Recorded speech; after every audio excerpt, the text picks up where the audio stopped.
I've been writing my memoir since 2018. If I'm honest, I suppose I started it back in the 90s with my angsty poetry and short stories that will make up much of the backbone of the lessons and learnings I will be sharing inside it. I picked it up again in 2012, I suppose, when I began telling my story in blog form, both on my own page and more publicly in my column on Huffington Post. In 2018, I started calling it a memoir and decided and dedicated more time to writing it, this time more seriously. It wasn't until then that I felt I had some real themes and meanings I could extract from a life wildly lived. You see, writing has been a go to for me since I was a child. It has long been my way of expressing and making sense of a world that is seemingly nonsensical. And the more I write, the more I understand that I understand nothing. But I've learned a thing or two about myself and what it means to be human. Now, I'm actually in the midst of writing not one, but two books, and I'm going to be sharing short excerpts here over the summer as I plug away on both. So in 2017, I worked with a sacred plant called Iboga from Africa. This particular plant medicine is renowned for its support in releasing addiction, and I can honestly say that my experience with it definitely had a little bit to do with my now 9 years of sobriety. Here, a section of my book on what life was like post healing with this powerful plant. What my life looked like before I got sober was this. It consisted of my career, whether it was TV in my 20s, wellness retreats in my early 30s, or plant medicine in my early 40s. Those were my careers. And then I had my addictions. We all have 24 hours in the day, and I spent 8 to 12 of those doing my job and doing it damn well, might I add, because perfectionists striving for approval. And when I would clock out, I'd head straight to the liquor store to grab 2 bottles of wine and maybe a small bottle of vodka. Some days I would also hit the grocery store where I would purchase up to $200 worth of treat foods like ice cream, donuts, frozen cake, chips, and chocolate. I would head home and binge. Numbing technique numero uno. And then I would purge. I'd shower to cleanse myself of the stench of vomit, let the dog outside, and pour myself a glass of wine. That would turn into another, and another, and another. Eventually, I would make dinner and open another bottle.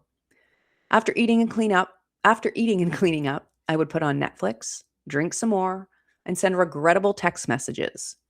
I would consume until all of the booze was gone and then stumble to bed. That was it. That was my life. Now, the first day back to work after Iboga back in 2017 was interesting. I stayed there later than usual for one thing. Up until that point, I had 0 patients staying for dinner service at the hotel where I worked. My hands would be shaky by then, and my capacity for human interaction, nil. No. Once my urge to drink took over, my capacity to be of service in any way was shot. But that day, that first day back, I stayed, much to the surprise of my staff. In the evening, I eventually left and went straight home. I let the dog out. I sat on the couch. I sat. I looked around the house. I twiddled my thumbs. I asked myself, do I have any hobbies? I checked my watch. Okay, so 6 hours till bedtime. It was wild. All of a sudden, I had all the time in the world that was previously eaten up by addiction. And so I got to know me. This was when I began my personal development growth journey, version 2.0. Yes, I had been in the wellness world for 5 years by then with a strong focus on nutrition and body health. But in 2017, I got far more into the work. I read, I coursed, I studied, obsessed even. And thank goodness I did. You see, this period of adjustment revealed so much. All of a sudden, I could feel again after decades of numbing. I started drinking as a teen in order to not have to embody all the fear, anger, and shame I felt from sexual abuse. It was easier to disconnect, unplug, and disassociate from my life than it was to actually face the parts of me that felt gross, guilty, and unlovable. Now at age 37, all of that started to come to the surface. And I'm grateful that this was at a time in my life where I had great, well, decent support. My group of friends were all personal development junkies, and my workplace was all about spiritual healing and self study. I had world renowned teachers and healers on speed dial and ayahuasca on tap. And so navigating this period was okay.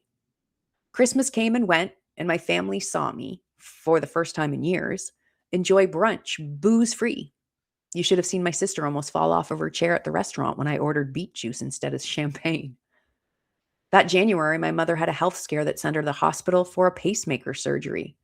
It was the type of life event that would have normally forced me into a bender, the blackout drunk for days kind. But instead, I hopped on a plane from Costa Rica and was able to be by her side for some of her recovery, sober. In the 6 months that followed, I lived. I started getting tattooed more regularly. I spent time out on the big boats on the ocean. I learned how to scuba dive. I went skydiving. I spent a lot of time writing pages and pages of this very book. I met a guy online and within weeks booked a flight to meet up with him in Croatia for a tour across the country on his rented Harley Davidson. Although I decided he was a bit too bitter and angry a man and ditched him after 3 days and flew to Italy solo. I wandered the streets of Rome, hitting patio after patio, sipping fancy coffee and eating luxurious pasta dishes all by myself, realizing that the old me, the drunk me, would have never thought one could enjoy Rome without wine. I went to a Shakira concert. I was a guest wellness expert on live national television 2 times in Toronto. And then one day, a good friend turned to me and said, "Meg, I know you quit drinking, but I have to ask, did you start doing cocaine?" And I get it. From the outside, I must have seemed a bit manic. I was doing all the things, after all. But here's the thing about numbing yourself silly. When you work really hard to not feel any of the bad shit, AKA the heavy, painful stuff that you think will kill you, like grief, shame, guilt, and anger, what you inadvertently do is stunt your ability to feel any of the magical stuff too. All those years I ran from my pain, I also capped the amount of joy that was possible for me. After that Iboga journey, the little girl in me, my soul self, was ready to fly. I wanted to feel all the big, beautiful feelings like exhilaration, ecstasy, bliss, and even pain from tattoos. I wanted to feel alive, for fuck's sake, after years of feeling quite dead inside. I needed to recreate my relationship with emotions, and I rushed into it like a wild woman running into the forest barefoot. So it freaked my friends out. The tricky bit was this, though. While I was learning how to truly feel happy again, I was also having to navigate a new way to approach the harder stuff. My mom's heart trouble tested me, yes, but so did all the other little moments when my ego was pinged around old beliefs about me not being good enough.